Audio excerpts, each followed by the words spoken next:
السلام عليكم ورحمة الله وبركاته. الحمد لله نحمده ونستعينه ونستغفره ونؤمن به ونتوكل عليه ونعوذ بالله من شرور أنفسنا ومن سيئات أعمالنا من يهده الله فلا مضل له ومن يضلله فلا هادي له ونشهد أن لا إله إلا الله وحده لا شريك له ونشهد أن سيدنا وسندنا ونبينا ومولانا محمدا عبده ورسوله أرسله بالحق بشيرا ونذيرا. أما بعد فأعوذ بالله من الشيطان الرجيم. بسم الله الرحمن الرحيم.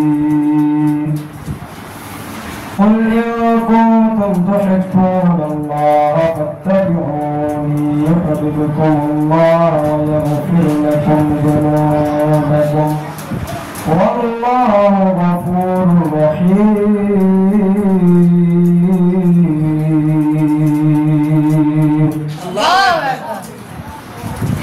الحمد لله সমস্ত প্রশংসা মহান রব্বুল আলামিন যিনি আমাদেরকে সমস্ত কাজ থেকে পার করে 17 রমজানে বগুড়া ইন্টারন্যাশনাল মাদ্রাসায় ইফতার মাহফিলে বসার তৌফিক দান করেছেন। সে মহান রব্বুল আলামিনের দরবারে একবার শুকরিয়া আদায় করি, সবাই বলি আলহামদুলিল্লাহ। যাকে বললেন হযরত মুহাম্মদ সাল্লাল্লাহু আলাইহি ওয়াসাল্লাম যাকে সৃষ্টি না করলে আসমান জমিন পাহাড় পর্বত এমনকি আমি আপনিও সৃষ্টি হতাম না। সেই মহামানবের প্রতি একবার অন্তরস্থল থেকে করুণ পাঠ করে সবাই বলি সাল্লাল্লাহু আলাইহি ওয়াসাল্লাম। ভাইরা আমার, সবচেয়ে বেশি আমাদেরকে নবীকে ভালোবাসতে হবে। নিজের বাবা মা আত্মীয় স্বজন ভাই বোন সবচেয়ে বেশি নবীকে ভালোবাসতে হবে। ততক্ষণ পর্যন্ত আমরা পরিপূর্ণ ইমানদার হতে পারবো না, ততক্ষণ পর্যন্ত মা বাবা আত্মীয় স্বজন ভাই ভাইদের থেকে বেশি নবীকে ভালোবাসতে পারবো। যেমন এক সাহাবী নবীকে দাওয়াত দিবে সবাইকে, তার মনে আশা যাচ্ছে নবীকে দাওয়াত দিয়ে খাওয়াইবে। তার ভাইয়ের সাথে সে আলোচনা বললো আমি নবীকে দাওয়াত দিব, নবীকে দাওয়াত দিয়ে আমাদের বাড়িতে খাওয়াবো। তার স্ত্রী বলল হ্যাঁ তুমি নবীকে দাওয়াত দাও। তারপরে সেই ব্যক্তি সেই নবীর উদ্দেশ্যে বের হলো, নবীর দরবারে গিয়ে বলল ইয়া রাসূলুল্লাহ ইয়া হাবিবাল্লাহ, আমার মনে একটা আশা নিয়ে আপনার কাছে এসেছি। বলল কি আশা বলো আমাকে। তখন সাহাবায়ে কেরাম বলল ইয়া রাসূলুল্লাহ ইয়া হাবিবাল্লাহ, আগামী শুক্রবারের দিন জুমার নামাজের পরে আপনার দাওয়াত, আমার বাড়িতে আপনি আসবেন এবং খানা খাবেন। দাওয়াত দিয়ে আসার পরে সে সাহাবী একটি খাসি জবাই করলো। খাসি জবাই করে তার কত সুন্দরভাবে রান্না করতে লাগলো। সেই সাহাবীর দুটো ছেলে সন্তান ছিল, সেই দুইটা ছেলে সন্তান সেই খাসি জবাই করা দেখে নিয়েছে। দেখে নিয়ে বললো ভাই দাও আমরা কোরবানি খেলি, প্রথমে তুমি আমাকে জবাই করবে তারপরে আমি তোমাকে জবাই করবো। এরপরে বড় ভাই ছোট ভাইকে বললো ছোট ভাই তুমি শুয়ে পড়ো, আগে তোমাকে আমি জবাই করবো তারপরে তুমি আমাকে জবাই করবা। এরপরে ছোট ভাইকে শুয়াইয়া একটি ধারালো তুলে দিয়ে তার গলায় পাশ করলো। পাশ করার সাথে সাথে ছিটচিট করে রক্ত বাড়াতে লাগলো। কিছুক্ষণ পর ছোট ভাই মারা গেল। এদিকে বড় ভাই ভয় পেয়ে দৌড়াতে পালাতে লাগলো। রক্তের সাথে তার পা পিছলে গিয়ে উল্টে পড়ে তার মাথা ফেটে সে সেখানে মারা গেল।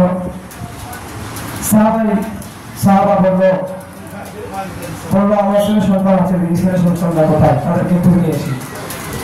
কিছুক্ষণ পর বিষয় লাগলো।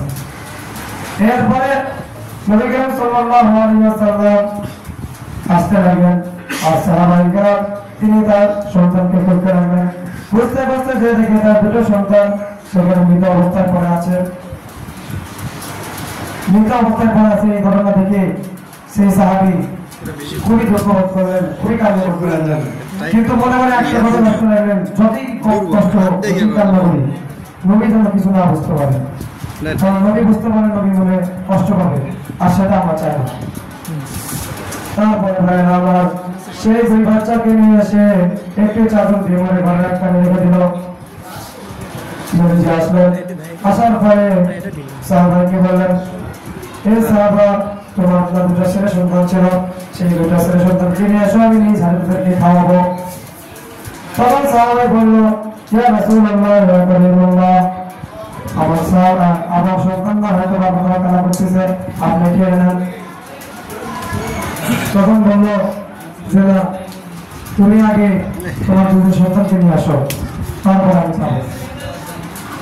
তখন সাহাবাই কেরাম বললো, আমার দুইটা ছেলে সন্তান মারা গেছে। আমার দেখেন ভাইরা, নবীকে এত তারা ভালোবাসতো যে তার সন্তান মারা গেছে, সন্তানকে রেখে রেখে নবীকে ভাত খুশি করার জন্য তারা চেষ্টা করছিল।